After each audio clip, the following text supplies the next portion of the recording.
قیامت کے دن اللہ تعالیٰ اپنے بندوں سے سوال پوچھے گا، اور قربان جائیں میرے نبی پاک علیہ السلام نے فرمایا ہاں وہ پوچھے گا، اور جب تک 5 چیزوں کا تم جواب نہیں دو گے تمہیں قدم نہیں اٹھانے دے گا۔ یا رسول اللہ کون کون سی 5 چیزیں؟ فرمایا اللہ پوچھے گا تم سے، بتاؤ عمر کہاں گزاری؟ بولو میں نے زندگی دی، صحت دی، عافیت دی، کہاں کہاں بتا کے آئے وقت؟ اور اسی پر دوسرا سوال یہ کرے گا مالک کہ عمر کا بہترین حصہ تھا جوانی کا، جب تھکاوٹیں نہیں ہوتی تھی، جب کھڑا رہا جا سکتا تھا، محنت مشقت جد و جہد ہو سکتی، وہ بہترین حصہ جوانی کا کہاں گزارا؟ تیسرا سوال مالک کرے گا بتاؤ نا مال کہاں سے کمایا؟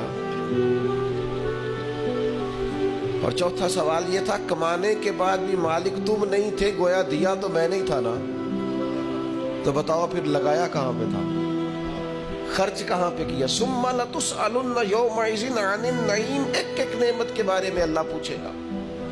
اور 5واں سوال اللہ پوچھے گا بتاؤ جو تم جانتے تھے تم نے اس پر عمل کتنا کیا؟ جس کا تمہیں پتا تھا، جس کا تمہیں شعور تھا اس پر تو اللہ سوال پوچھے گا۔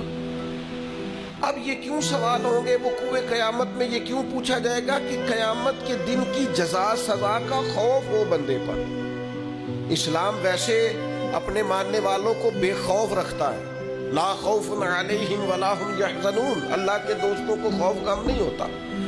ایک غم تم اپنے اندر رکھو کہ تمہیں قیامت کے دن پوچھا جائے گا، اس کا خوف پیدا کرو، اور یہ خوف مالک کو اتنا پسند ہے، فرمایا وَلِمَنْ خَافَ مَقَامَ رَبِّهِ جَنَّتَانِ، جو اللہ کے سامنے کھڑے ہونے سے ڈرے گا اللہ اسے 2 جنتیں عطا فرمائے گا۔